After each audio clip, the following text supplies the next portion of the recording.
रीराइटेड और expanded script, 3000 से 4000 character. दोस्तों, कैसे हैं आप सब? उम्मीद करती हूँ कि आप सब बिल्कुल ठीक होंगे और अपनी जिंदगी में खुशहाल होंगे। आज हम लेकर आए हैं आपके लिए एक और जबरदस्त कहानी, जिसमें छुपा सच सामने आएगा, रिश्तों की असलियत खुलेगी और वो गुस्सा देखने को मिलेगा जो आपने पहले कभी नहीं देखा होगा। तो चलिए शुरू करते हैं। कहानी की शुरुआत होती है राघव और उसकी बुआ जी के आमने सामने आने से। अब तक राघव अपनी बुआ को बहुत सम्मान देता था। उसने कभी उनकी बात काटी तक नहीं थी। लेकिन आज जब उसे पता चलता है कि उसकी माँ की मौत के पीछे किसी और का नहीं बल्कि उसकी अपनी बुआ का हाथ है, तो उसका खून खौल उठता है। राघव गुस्से में बुआ जी का हाथ पकड़कर जोर से चिल्लाता है, आपने मेरी माँ को क्यों मारा? अगर आपको पैसों की जरूरत थी तो मुझे बताती, मैं आपको सब कुछ दे देता।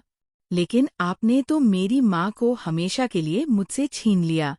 मेरी माँ की याददाश्त लौट आई थी और आपने डर के मारे उन्हें धक्का दे दिया। आपने मेरी माँ को जान से मार दिया। ये सुनते ही पूरे परिवार की सांसें थम जाती है। सबको विश्वास नहीं होता कि बुआ जी, जिन्हें हमेशा घर की इज्जत का ख्याल रखने वाली समझा जाता था, वही इतनी बड़ी गुनहगार निकली। बुआ जी सफाई देने की कोशिश करती है और कहती है, नहीं राघव, ये सब रीत का किया हुआ है। उसने मुझे फंसाने के लिए ऐसा इल्जाम लगाया है। मैं निर्दोष हूँ। लेकिन इस बार राघव अब उनकी एक भी बात सुनने को तैयार नहीं है। उसकी आंखों में सिर्फ गुस्सा है और दिल में अपनी माँ की मौत का दर्द। वो जोर से कहता है, बस, और नहीं, बहाने मत बनाइए। आपने जो किया वो अब पूरे परिवार के सामने आ चुका है। अब आप किसी को धोखा नहीं दे सकती। इतना कहकर राघव गुस्से में बुआ जी को जोरदार थप्पड़ मार देता है। ये देखकर हर कोई दंग रह जाता है। जिसने कभी अपनी बुआ से ऊंची आवाज तक नहीं की, आज वही बुआ को धक्का दे रहा है और थप्पड़ मार रहा है। पूरा परिवार सन्न रह जाता है। राघव आगे कहता है, आपने मुझे मेरी माँ से दूर कर दिया। इतने दिनों बाद जब मेरी माँ मुझे वापस मिली थी तो आपको ये खुशी बर्दाश्त नहीं हुई। आपने मेरी माँ की जान ले ली। अब मैं आपको पुलिस के हवाले कर दूंगा। वह तुरंत रीत से कहता है कि पुलिस को कॉल करो। इसी बीच वीरन भी सामने आता है और हाथ जोड़कर राघव से माफी मांगने की कोशिश करता है। लेकिन राघव अब किसी की सुनने वाला नहीं है। उसने गुस्से में वीरन को भी थप्पड़ जड़ दिया और कहा, तुम सबने मिलकर मुझे धोखा दिया। अब मैं किसी पर भरोसा नहीं करूंगा। इस पूरे सीन में राघव के दिल में एक और दर्द है।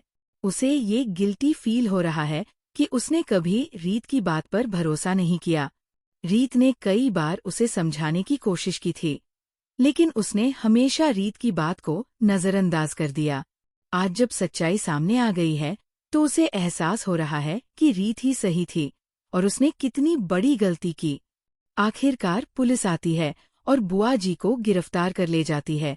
लेकिन जेल जाते जाते बुआ जी एक जहर उगल देती है। वो रीत को श्राप देती है, रीत, तुम्हारा और राघव का रिश्ता कभी खुशहाल नहीं रहेगा। तुम्हारे परिवार को कभी सुकून नहीं मिलेगा। ये सुनकर रीत रोते हुए कहती है, बुआ जी, गलती आपने की, सच आपके खिलाफ गया और अब आप मुझे और राघव को श्राप दे रही हैं। यह आपका सबसे बड़ा पाप है।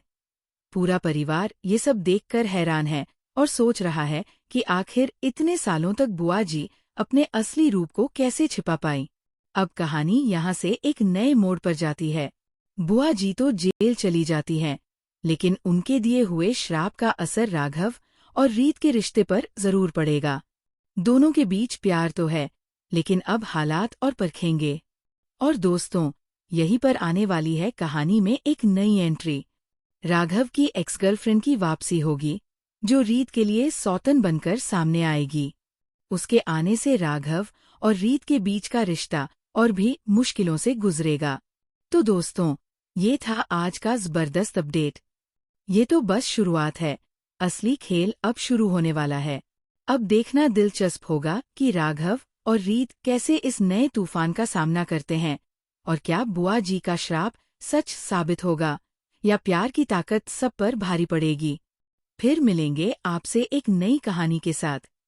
तब तक के लिए खुश रहिए, सुरक्षित रहिए और देखते रहिए ओनली चिल वाइब्स टीवी। और हाँ, हमारे चैनल को लाइक, शेयर और सब्सक्राइब करना बिल्कुल मत भूलिएगा।